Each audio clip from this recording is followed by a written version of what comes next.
안녕하세요. 심규진입니다. 전옥현 안보정론 TV 시청자 여러분, 심규진의 풀정치 코너에 와주신 것을 환영합니다. 저는 또 73년생 한동훈이라는 책을 쓴 저자기도 하고요. 오늘은 제가 좀 이 책에서 미처 다 하지 못했던 얘기, 유승민 씨에 대한 얘기하고 윤희숙 씨에 대한 얘기를 좀 해보려고 합니다. 어, 지금 가장 좀 이슈가 되고 있는 거는 한동훈 비대위원장이 유승민을 어떻게 활용할 것인가 뭐 이런 것들이 지금 언론지상에 많이 화제가 되고 있어요. 그래서 제가 좀 던지고 싶은 화두는 유승민, 윤희숙 배신자 DNA가 있느냐. 네. 많은 이제 적지 않은 우파 여러분들이 또 유승민, 윤희숙 씨에 대해서 굉장히 좀 로열티가 높기도 하지만은 또 한편에서는 의구심도 있다. 너무 이제 대체적으로는 너무 자기만 잘난 거 아니냐, 자기 혼자 잘났다고 그렇게 선비 노릇하면서 감나라 배나라 이렇게 윤석열 대통령에 대해서 서포트가 되기보다는 좀 지적하는 쪽으로만 이렇게 가고 있는 거 아니냐 이런 식으로 좀 말을 많이 하고 있어요. 그리고 일단 또 이분들이 총선의 장기말이 될 수 있을 것인가? 예, 아니면 또 이게 좀 총선 때 많이 뭐 험지 나간다고 부각이 정치적으로 됐다가 트로이의 목마가 될 것인가? 네, 그러니까 유승민 씨에 대해서는 보수층 내부의 그 여론이 굉장히 좋지 않은 게 사실입니다. 일단 사실 뭐 김무성, 유승민 이 두 사람이 그때 막 같이 이렇게 러브샷 하던 거, 그리고 막 스킨십 하던 거 좀 이렇게 보기 흉하게, 예, 그랬던 장면이 많이 회자가 되면서, 그 박근혜 대통령 지지하시던 정통 보수층들한테는 탄핵에 큰 책임이 있는 원흉, 그러니까 총선 패배와 탄핵을 이끈 어떤 배신자, 그렇게 해가지고 PK의 김무성, TK의 유승민 이렇게 공공의 적처럼 낙인이 좀 찍힌 것 같아요. 그래서 지금 이제 김경률 씨를 한동훈 비대위원장이 띄웠다. 그걸로 인해서 좀 정통 보수층에서 뭐 한동훈 믿을 수 없다. 또 위장 보수 아니냐, 뭐 좌파, 강남 좌파 아니냐 등등등 해가지고 막 보수층에서 지금 동요가 일어났는데 이제 그 세 번째 주자로 윤희숙 씨를 또 띄웠잖아요. 근데 한동훈 비대위원장은 전혀 사심이 없다. 잘 알지도 못하는 사람인데 나에 대해서 좋게 얘기하던 사람도 아닌데 이 컨셉을 잡기 위해서 이기는 공천을 하기 위해서 어쨌든 험지 나가시는 분들 김경률, 윤희숙 씨 띄웠고 지금 또 유승민 씨가 오산에 나갈 것인가 그런 것도 이제 띄워지고 있어요. 그런 얘기들이. 근데 이제 이거를 뭐 유승민 쪽에서 뭐 자가 발전을 했다, 뭐 떠보는 거다, 뭐 이런 식으로 막 설왕설래가 오가고 있는데 또 유승민 씨가 또 불쾌함을 또 나타냈다고 하더라고요. 주변 사람들한테 왜 오산에다가 나오라고 이렇게 어? 뭐 한마디로 말하면은 미끼를 던지는 거냐, 뭐 떠보는 거냐, 간보는 거냐. 사실 이 유승민 씨가 이제 나온다고 하니까 너무 재밌는 게 이 부정적 반응이 다 여러 군데서 나오고 있는 것 같아요. 그러니까 오히려 저는 유승민 씨가 오산 같은 험지에 나온다라는 것에 대해서 괜찮은 생각인데라고 생각하는 사람들은 어느 쪽에도 좀 저는 치우치지 않고 객관적인 사고를 하시는 분들이라고 생각해요. 솔직히 말하면. 근데 오히려 어떤 식으로도 부정적인 의견을 내세우는 사람들은 어느 한쪽에 좀 너무 치우쳐져 있다거나 아니면 좌파 쪽, 좌파들도 이제 그러니까 정치적인 꿍꿍이가 있는 사람들, 네. 그런 사람들이 좀 부정적으로 반응을 한다고 생각해요. 1차적으로는.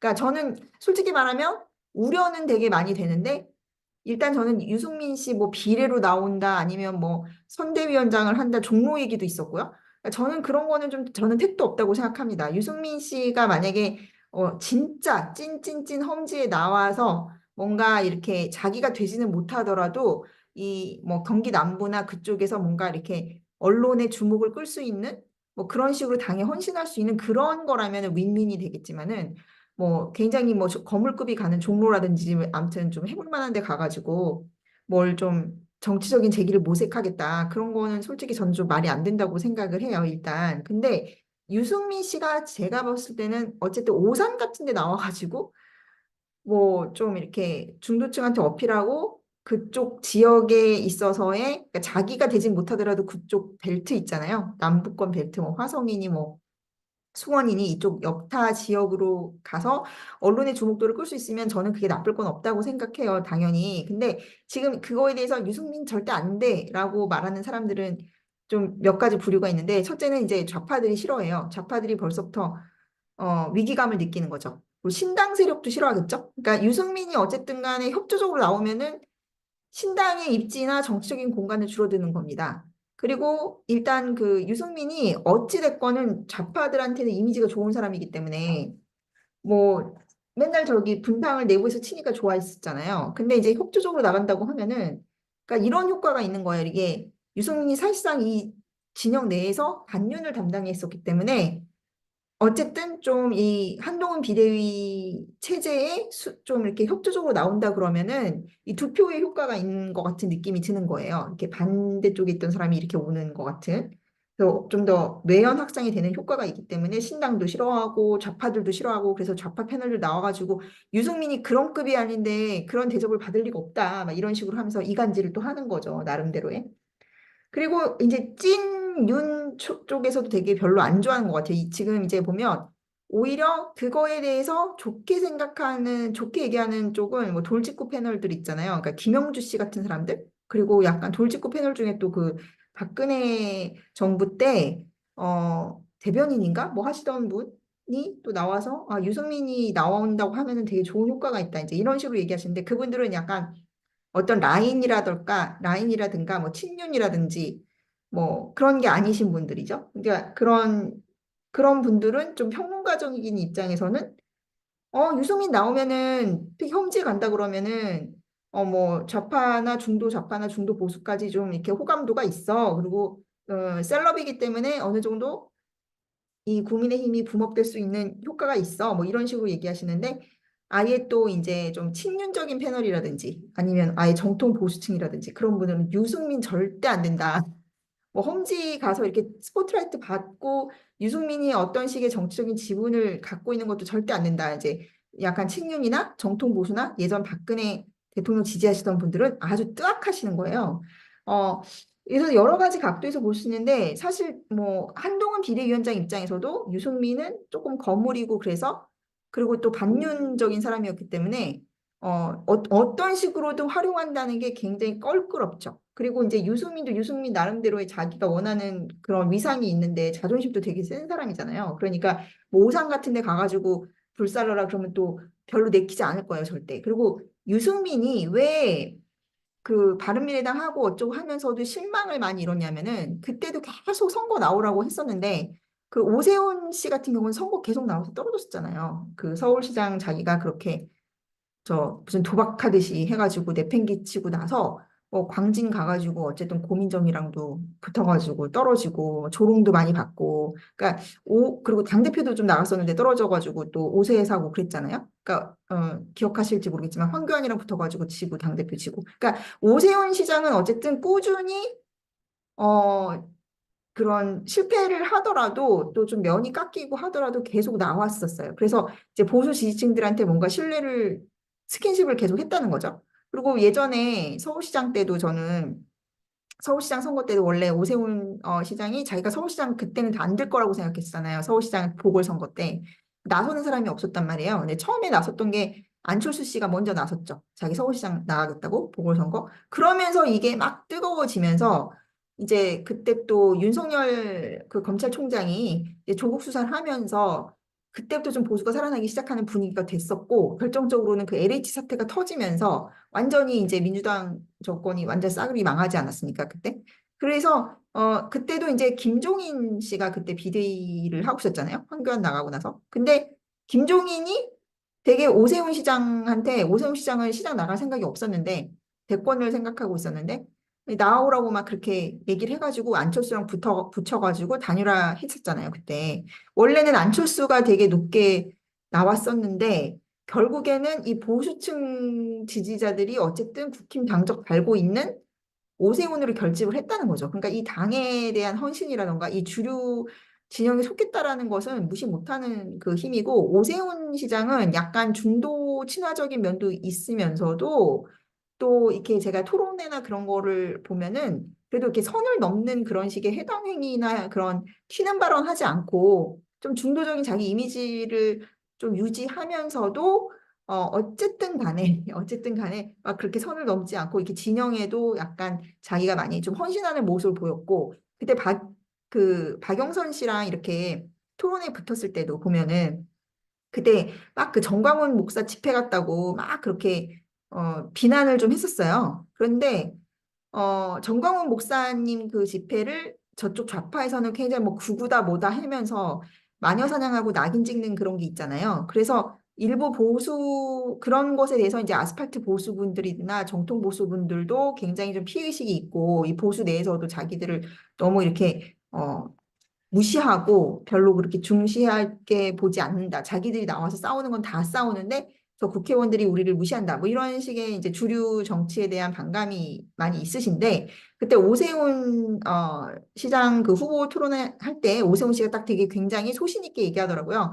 나는 당장 내일이라도 조국 사태 같은 거 있으면 다 그 집회 다시 참가할 거다. 이런 식으로. 그러니까 오세훈 시장은 어쨌든 그런 좀 강성 보수 지지자분들한테도 같이 좀 호흡하는 모습 같은 거 보이면서 결국엔 그걸 원동력으로 해가지고 그때 안철수랑 붙었을 때 어차피 안철수가 아무리 확장력이 좋고 뭐 중도의 이미지가 좋다고 해도 결국 이 국민의힘이라는 큰 거대 정당의 이 서포트를 받아서 오세훈 시장이 이제 됐단 말입니다. 그만큼 이제 주류 지지층의 이제 정통 지지층의 어떤 신뢰를 얻고 최소한 이렇게 눈밖에 나는 짓은 안 하는 게 중요한데 이제 유승민 씨는 여러 가지 여러 갈래에서 보수들의 이제 신뢰를 많이 잃은 것이 문재인 정권 내내 그 문재인한테 좀 아부하는 듯한 그런 모습을 많이 보였어요. 그래서 제 주변에 이제 이대남 중에 유승민 때문에 또 이렇게 보수 정치에 입문한 사람들도 꽤 돼요. 근데 그 친구들은 약간 좀 이렇게 저 우파적인 그런 정체성이 꽤 세요. 그러니까 그 문재인이 했던 굉장히 좌파적인 정책들 있잖아요. 뭐 최저임금 문제라든지 뭐 주 52시간 그런 거라든지. 그러니까 요즘 청년들은 굉장히 뭐 청년 기업가적인 기질이 되게 강하다고 그랬잖아요. 그래서 경쟁에서 이기고 요새는 막 청년들이 이 창업할 수 있는 그런 환경도 되게 우호적으로 조성이 돼 있기 때문에 막 20대 때 막 창업하고 그래요. 그러니까 우리 때는 젊었을 때는 다 일을 하고 이게 이런 투자 자본이 없기 때문에 직장 생활하고 막 은퇴하신 분들이 자영업을 많이 하시고 그랬는데 지금은 그 트렌드 완전 바뀌었잖아요. 청년들이 더 막 뭐 대학 안 가고 뭐 창업을 한다거나 스타트업을 한다거나 더 되게 자본 친화적인 세대거든요. 근데 유승민에 대한 지지가 많이 이제 떨어진 게 오히려 그 친구들이 그때 이준석이나 하태경 이런 쪽으로 갔던 게 뭐냐면 이제 유승민은 굉장히 기존 팔육적인 정치, 뭐 자기는 공화주의라고 하는데 그리고 이제 뭐 이준석은 뭐 메리토크라시, 뭐 실력주의 이런 경쟁, 무한 경쟁으로 가서 자기랑 이준석이랑 잘 안 맞는다. 그렇게 이승민이 얘기하기도 했는데 이제 유승민의 정치적인 화법이나 그런 어떤 지향점이라는 게 별로 문재인하고 별 차별화가 없었기 때문에 그런 거죠. 그러니까 젊은 층이나 좀 이렇게 정통 보수, 엘리트 보수를 자처하던 옛날 뭐 이회창 때부터 계속 그런 보수의 어떤 능력주의 이런 거를 좀 지향하던 그런 젊은 세대하고는 좀 결이 안 맞는 거예요. 그래서 뭐 문재인 너무 잘하고 있다고 그러고 뭐, 응? 뭐 따뜻한 보수 이러면서 굉장히 이렇게 좀 좌파를 따라하는 듯한. 그래서 유승민을 보면 일단 저는 이 정치 철학적이나 정치에 대한 어떤 정책, 뭐 비전 이런 걸 봤을 때 뭐 따뜻한 보수라고 스스로 하긴 하는데 그러려면은 뭐 민주당의 그 강남 좌파적인 거, 뭐 조국이나 뭐 문재인이나 무슨 차별점이 있는지 그런 점에서 이제 경쟁력이 좀 없다고 좀 생각이 들거든요. 그래서 이제 좌파들이 좋아하는 거예요. 좌파들이 봤을 때 별로 위협적이지 않은 보수. 그리고 이제 중간에 있는 사람들이 봤을 땐 그다지 싫지 않은 거죠. 왜냐면 문재인이나 그런 뭐 문재인도 좋아해주고 뭐 유시민도 많이 띄워주고 그러니까 그런 거에 대해서 별 거부감이 없는데 근데 사실은 이제 보수 내에서도 유승민의 팬층이 있어요. 그러니까 유승민이 좀 이렇게 댄디하고 막 젠틀한 그런 엘리트 보수, 뭐 경제 전문가 이런 식의 모습을 보여줬기 때문에 좀 강성 보수랑은 좀 다르게 안보 보수 이런 거랑은 좀 다른 느낌으로 좀 품위도 있고 이런 느낌을 준다 해서 그런 보수 내에서도 고정 팬층이 있긴 있는데 저는 이제 그런 이미지나 그런 느낌을 한동훈 비대위원장이 다 지금 빨아들였다. 그러니까 유승민이 가지고 있는 어떤 뭐 엘리트주의적인 거, 되게 좀 깔끔하고 점잖고 신사적인 거, 그런 것도 이미 한동훈이 다 이렇게 빨아들여서 별로 유승민이 한동훈을 어떻게 이기겠습니까? 자기가 막 대선을 바라본다고 한다면은. 그리고 이제 유승민 씨가 그리고 또 계속 뭐 어쨌든 뭐 보궐이 됐든 뭐가 됐든 계속 요구가 있었어. 그때도 서울시장 나오라는 얘기 있었는데 안 나갔죠. 자기는 대선만 바라본다고. 그리고 뭐 뭐 총선을 수도권에 나와본 적도 없고 그리고서는 이제 대선을 나왔는데 제가 이제 미처 이 책에는 여러분 보시면 이제 제가 이준석에 대해서 좀 비판한 그 부분이 꽤 큰데 이준석이 어쨌든 청년층의 자기 나름대로 포션을 가지고 있는데 제가 왜 이준석이 청년 정치를 많이 왜곡했고 진정한 대안이 될 수 없는가 이런 거에 대해서 많이 깊이 있게 그 논평을 했는데요 책에서 근데 사실은 제가 안철수가 아니라 유승민에 대해서도 상당 부분 이제 책에 쓰려고 했는데 분량이 너무 두꺼워져가지고 많이 이제 드러낸 부분이 있어요. 근데 유승민 씨가 저는 대선에 나왔을 때 그때 제가 여의도 연구원에 있어가지고서는 경선 과정을 많이 지켜봤는데 유승민 씨는 어쨌든 대권에 대한 그런 이게 굉장히 강한 사람이고 왜냐하면 그 이회창 때 굉장히 스타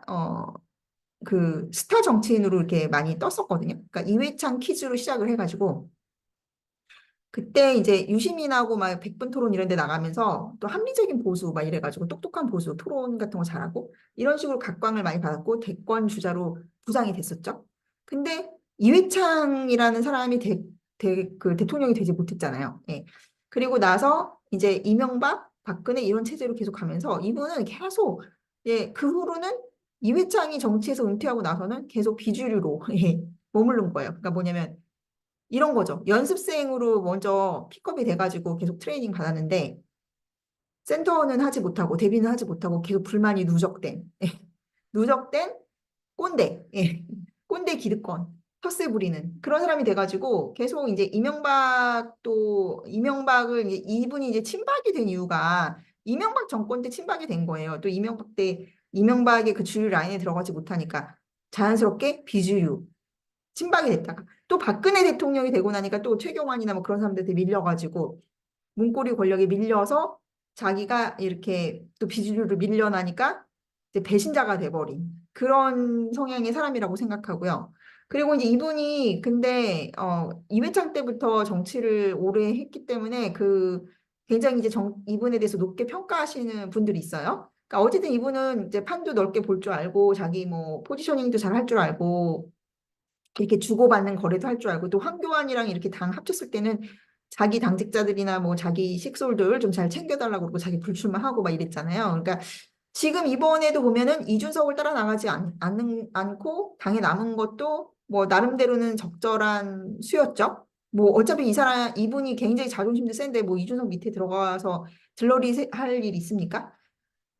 그리고 또 이제 당에 남아 있었던 거는 아무래도 유승민 씨가 이렇게 챙겨주던 자기 형 동생 하는 그런 사람들도 있으니까 그 사람들의 입지를 위해서도 뭐 그런 게 있는 거죠. 제가 보기엔 지금 비대위에 있는 뭐 배준영 씨라든지 배준영 의원 이런 사람들 세보개라고 할 수 있죠. 유승민계, 뭐 유희동, 그다음에 유병준, 뭐 그 서초에 있는 분들 그런 분들도 뭐 유승민계로 알려져 있고 뭐 신원식 씨 같은 경우는 유승민한테 또 이렇게 딱 손절하고서는 국방부 장관 같지만 어쨌든 유승민 라인이라고 하는 사람들이 꽤 있잖아요. 뭐 이혜훈 씨도 유승민 계라고 불렸었고, 네 서로 관계 소원해진 지는 오래됐다고 하지만은 그리고 뭐 윤희숙 씨도 KDI 출신인데 뭐 유승민 계는 아니지만 비슷한 결을 가지고 있는 그런 캐릭터죠. 막 이빠른 소리 하고 경제 전문가 토론 잘하고 언론 친화적이고 뭐 중도한테도 꽤 나름 신뢰성 있는 그런 좀 이렇게 독자 노선 이미지, 예. 소장파 이미지 그런 게 좀 있죠. 비주류 이미지. 그래서 유승민 한테는 어쨌든 뭐 따르는 그런 식의 자기 라인의 사람들도 있는 편인데 이제 그 사람들도 어쨌든 지금 체제에 맞춰서 정치적 생존을 해야 되니까 유승민 씨는 좀 자기 나름대로 이준석과 다르게 자기의 나름의 책임감이 있고 하니까 막 그렇게 막 나가고 그러지는 못하는 거죠. 그리고 당을 좀 지키고 있는 것이고 근데 제 생각에 지금까지 뭐 지금 또 뭐 김규환 씨, 뭐 몇몇 평론가들이 뭐 오산으로 나갈 것이다 어쩐다 뭐 이런 식으로 또 불을 지피고 있는데 저는 이렇게 생각해요. 일단 오산에 유승민이 나간다. 그러면 국민의힘 입장에서 국민의힘 지지자 입장에서 나쁠 게 없다. 더 좋은 이득이 많다. 그런데 제가 평론가 입장에서 유승민이라는 사람의 캐릭터를 다 봤을 때는 오산에 나갈 일 없다. 그렇게 생각해요. 왜냐면 이분의 성향이 그렇게 막 리스크 지는 스타일도 아니고 그랬으면 예전에 이미 다 나왔었죠. 예. 왜 자기 말로는 중수청에 자기가 뭐 강점이 있다고 하는데 뭐 총선도 안 나가, 뭐 지선도 안 나가, 보궐도 안 나가, 뭐 이렇게 보여준 게 없어요. 계속 대구에서만 기득권을 누리려고 했지. 그래서 뭐 또 대구에서 저 공천 받을 때는 또 박근혜 사진도 뒤에다가 뭐 걸어놓고 했다는 거 아닙니까? 그러니까 이분은 일단 되게 권력 지향성이 커요. 그래서 되게 그런 권력에 대한 냄새라든지 그런 자기 포지셔닝을 되게 잘하는 거는 맞는 것 같아요. 그리고 뭐 나름대로는 형님 리더십을 하려는 그런 뭐랄까 가오? 예, 그런 것도 있으신 분이고 그래서 제가 책을 썼을 때 이분의 제가 캐릭터를 어떻게 얘기했냐면 되게 공부 잘하는데 나는 공부만 잘하는 게 아니고 나름 막 놀 줄도 알아. 그러면서 이렇게 막 브라더 하면서 친구들이랑 나름 뭐 술 담배도 하고 막 나 이렇게 선생님 아니야 이러면서 나름의 골목대장을 하려는 그런 골목대장 기질이 있다 이분. 그리고 뭐 학창 시절부터 뭐 반골 기질도 있었다고 하더라고요. 그래서 제가 이렇게 보면 유승민계라고 하는 그 유승민 씨랑 되게 친소 관계가 있는 그 올해 이해창 시절부터 정치하시던 분들은 좀 그런 게 있어요. 약간 강남 좌파적인 팔육적인 되게 그런 정의감, 예, 그런 거 있고 자존심 되게 세고, 예. 그리고 품격 중시하고, 말 되게 점잖게 하는 거 중시하고. 근데 저는 이승민 씨가, 제가 윈 브라이트라고 되게 친한 20대 이대남 블로거 분이 있는데, 그분이 유승민에 대해서 한번 블로그에 되게 비판하는 글을 썼어요. 유승민이 왜 문제인지 등등등. 근데 이제 유승민이 겉으로는 이미지가 되게 좋은 걸로 알려져 있지만 그렇지도 않다. 뭐 뒤로는 막 청탁 전화 같은 것도 막 부탁해서 하고 그다음에 그런 것도 많이 알려져 있고 또 막 선거전 갔을 때는 되게 좀 이렇게 비열하고 치졸한 짓을 많이 했다. 그래서 그 사람이 가지고 있는 젠틀한 이미지랑 되게 안 맞는 행동을 많이 보였다라는 지적을 했었거든요. 저는 그거에 되게 동감하는 게 제가 그 경선 때 되게 놀랐던 거는 윤석열 대통령한테 되게 부정적으로 프레임됐던 것들 있잖아요. 뭐 천공이니 뭐 학문에 뭐 침을 맞았니 뭐 해가지고 이상한 것들, 이상한 그 무능 프레임 있잖아요. 무능 프레임. 그리고 뭐 그런 무속 프레임. 그런 거 다 유승민 말로 만들어진 거예요. 좌파들이 만든 게 아니고. 그러니까 경선 때 오죽했으면은 윤 대통령이 되게 좀 화가 나셨던 것 같은데 그때 이제 유승민한테 그랬잖아요. 아니 막 그렇게 당을 몇 번씩 쪼개고 나가고 해서 보수의 개혁 이루셨냐고. 예. 뭐 어디 나가서 뭘 바른미래당을 만들어도 뭐 다시 들어와 뭐 어쩌고 하면서 그 되게 그때 막 너무 말씀을 잘하셔가지고 그때 사람들 속 시원하다고 그랬는데 그러니까 유승민 씨가 좀 이렇게 그 대권 주자급으로 되게 확 그렇게 큰 임팩트를 보여주지 못하고 대중 친화성이 좀 떨어지는 정치인인 게 너무 정치 공학적이고 그다음에 처신이 그렇게 가볍다. 그렇게 그 겉으로 이렇게 뭐 기자들이나 언론에서 비춰지는 거는 되게 점잖은 사람, 예, 뭐 선비 같은 쓴소리하는 사람으로 비춰지지만 그 대선 후보 토론 때도 얼마나 그 윤석열 대통령의 그 개인적인 공격, 마타도에만 집중하고 뭐 비전이나 정책을 그렇게 보여준 게 없어요. 그래서 그 당시에도 또 이제 좀 해보니까 이게 사람들한테 있지 않아서 그렇지 바른미래당 뭐 그런 거 할 때도 안철수를 되게 또 저열하게 공격했다고 하더라고요. 뭐 가족은 건드리지 말자면서 뭐 안철수 딸 문제 같은 거 건드리고 예. 그러니까 그런 정말 전형적인 여의도 문법에 익숙한 그런 좀 구태적인 모습도 많이 보인 정치인이라는 거죠. 그래서 이분의 이제 정치적인 자산도 많이 소모가 됐고 근데 이제 제가 보면은 여기 보면 제가 그 이미지 분석이나 그런 연구를 하고 있어서 데이터를 수집을 해보니까 한동훈 비대위원장이 제가 한 달쯤 전에 한동훈 비대위 출범 바로 직전쯤에 제가 그 호감도 같은 거 이미지 호감도를 분석을 했었어요. 뭐냐면 윤석열 대통령하고 투샷이 잡혔을 때 윤석열 대통령과 어떤 인물이 투샷이 잡혔을 때 어떤 이미지 어떤 인물이 호감도 가장 높은 호감도를 주느냐 네, 그러니까 윤석열 대통령하고 이렇게 투샷이 있었을 때요. 그랬을 때 보면은 뭐 한동훈 그 당시 비대위원장 압도적이요. 그러니까 한동훈이 압도적으로 나왔어요. 보수에서 거의 막 70% 가까이. 그리고 이제 그 정치인들에 대한 이제 호감도가 제가 막 정치인, 스포츠계 인물, 연예인 이런 식으로 다 해가지고 분석을 해봤는데 경제인이나 스포츠인은 굉장히 높아요. 보통 50%가 넘어요. 막 이재용이나 히딩크 거의 60%. 그러니까 전 국민적인 거, 진보 보수 따질 거 없이 그렇게 높게 나오고, 이재용 히딩크, 장미란 차관도 스포츠인으로 분류돼서 장미란 차관도 굉장히 이제 높게 나오거든요. 근데 어, 이게 한동훈 정치인들은 이제 되게 낮게 나와요. 그래서 뭐 경제인은 50%대, 연예인은 40%대, 그러면 정치인은 30% 정도가 잘 나오는 건데 한동훈은 뭐 압도적이고 보수에서는 65%막 이렇게 나오고 그다음에 이 이미지의 호감도가 중도에서도 한동훈은 윤석열 대통령과의 투샷이 30% 넘게 나와요. 근데 그 제가 뭐 한동훈, 원희룡, 홍준표, 오세훈, 유승민, 안철수, 이준석, 나경원, 장제원, 김기현 이렇게 다 이미지 분석을 해봤는데 이미지 호감도가 이렇게 나경원, 장제원, 김기현 그런 분들은 굉장히 좀 이렇게 완전 보수로 인식이 돼가지고 정통 보수나 강경 보수로 인식이 돼가지고 뭐 보수에서도 그렇게 높지가 않고 중도 진보에서 굉장히 낮아요. 20% 이하로. 근데 이제 한동훈 유일하게 30% 넘는 게 한동훈하고 유일하게 30%가 이제 중도에서 높게 나온 30% 넘게 유승민이고 더 재미있는 거는 뭐냐면 진보층에서 유일하게 30%가 넘게 나와요. 호감도가 유승민하고 이 저기 뭐야 윤석열 대통령하고의 투샷이. 그래서 유승민은 되게 특이하게 보수에서 가장 이미지가 안 좋고 반윤으로 돼 있어서 그런지 반윤, 반골 뭐 그리고 배신자 이걸로 돼 있어가지고 보수보다는 중도 진보에 더 이미지가 좋은 사람이에요.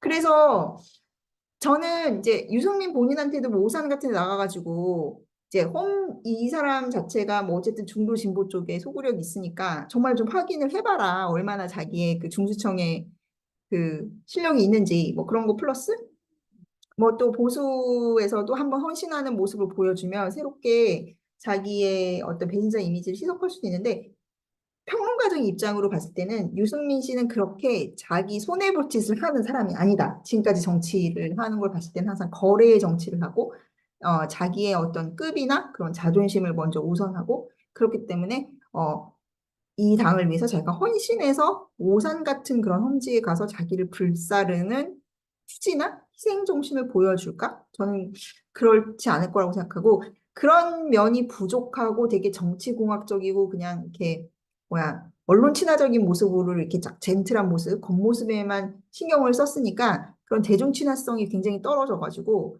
그 대통령 경선 때도 제가 보기에는 그 룰 세팅이나 이런 게다 굉장히 유승민한테 유리하게 설계가 돼 있었어요. 거기다가 당대표도 이준석이었잖아요. 그러니까 이준석의 인기, 이대남의 인기까지 합쳐지고 자기가 역선택 받아가지고, 근데 역선택을 굉장히 많이 집어넣게 돼 있었지 않습니까? 그래서 그 역선택 받아가지고, 이제 윤석열 대통령은 좌파들이 막 물고 뜯으니까, 그리고 또 홍준표 씨도 되게 많이 물고 뜯었잖아요. 뭐 조국 송까지 하면서. 그래서 홍준표가 그때 유승민 씨가 뭐라고 얘기했냐면 홍준표가 윤석열을 잡으면 내가 홍준표를 잡을 수 있다 이랬거든요. 그러니까 정치 초보인 윤석열 후보가 여의도문법에 잘 적응을 못해가지고 막 실언하고 어쩌고 저쩌고 또 막 이렇게 네거티브 당해가지고 무너지면은 이제 홍준표랑 자기가 이렇게 붙는데 이제 보수 지지층들이 본선 경쟁력이 딸리는 그런 극우처럼 보이는 홍준표를 선택하지 않고 나를 선택해 줄 것이다. 내가 중도층의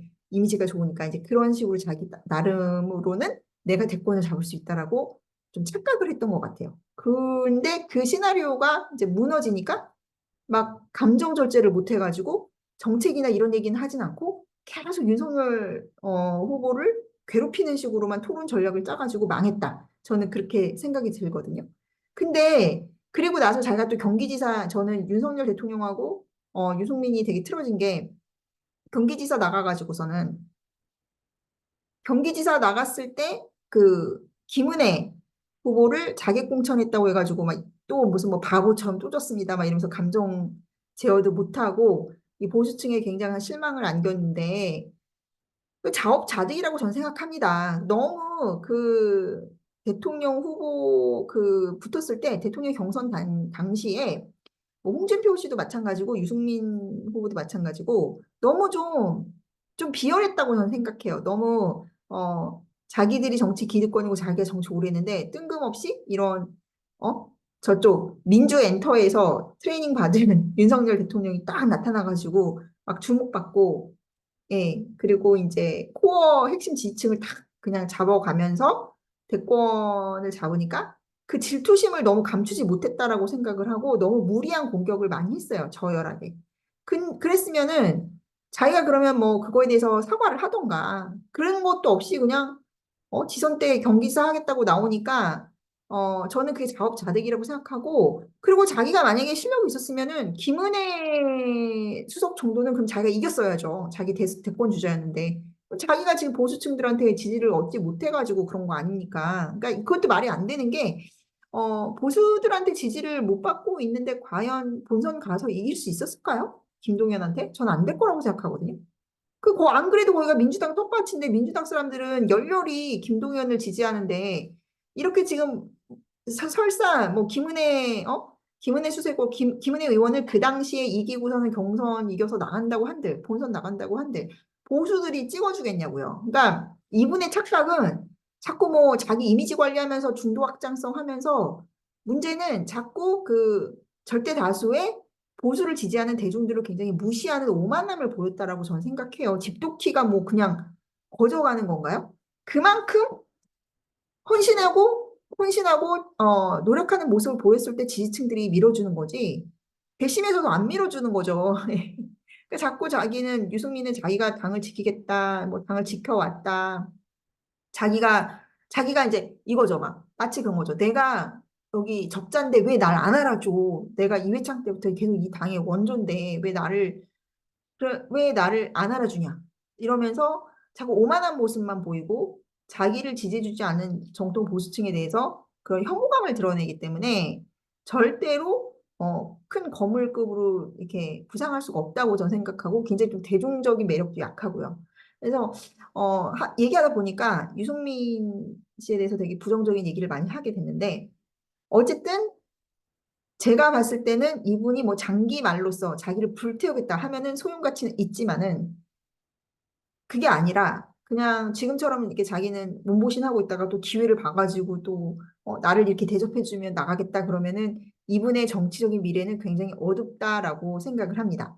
그래서 결론은 이제 한동훈 비대위원장의 입장에서 봤을 때는 이 유승민에 대해서 자기가 먼저 프로포즈를 하거나 그런 게 굉장히 부담스럽고 특히나 윤석열 대통령의 그 감정이 굉장히 상하실 거예요. 왜냐면은 그 악연이 되게 많기 때문에.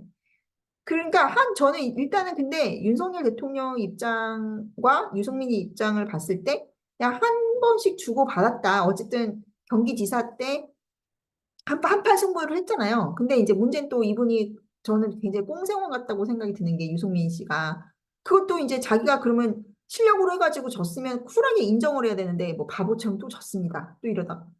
또 나중에는 또 명분도 없이 뭐 12월까지 당이 바뀌는지 좀 봐야겠습니다. 뭐 이러다가 또 지금은 또 당을 지키겠습니다. 이러면서 약간 행동에 뭔가 확실한 명분이나 그런 자기만의 정당성이 되게 약해요. 하시는 행동이. 이게 좀 답답하긴 한데 좀 쿨하게 이왕에 남았을 거면은 정말 자기가 윤석열 정부 성공을 위해서 뭘 하겠다고 하시던가. 예. 지상욱 의원처럼.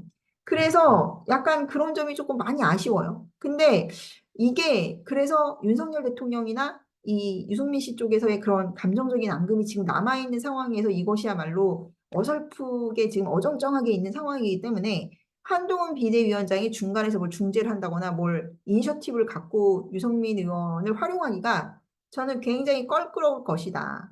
그렇지만 이 보수 지지층 입장에서 봤을 적에는 보수 지금 봤을 때는 전략적으로는 저는 그러니까 좀 윤석열 대통령께서 통 크게 한동훈 비대위원장한테 좀 맡겨두시고, 그다음에 한동훈 비대위원장의 입장에서라면은, 뭐 그냥 이렇게 정중하게 예의를 갖춰서 도와달라. 이 뭐 경기 남부벨트 이쪽 험지에 가서 좀 도와주시라.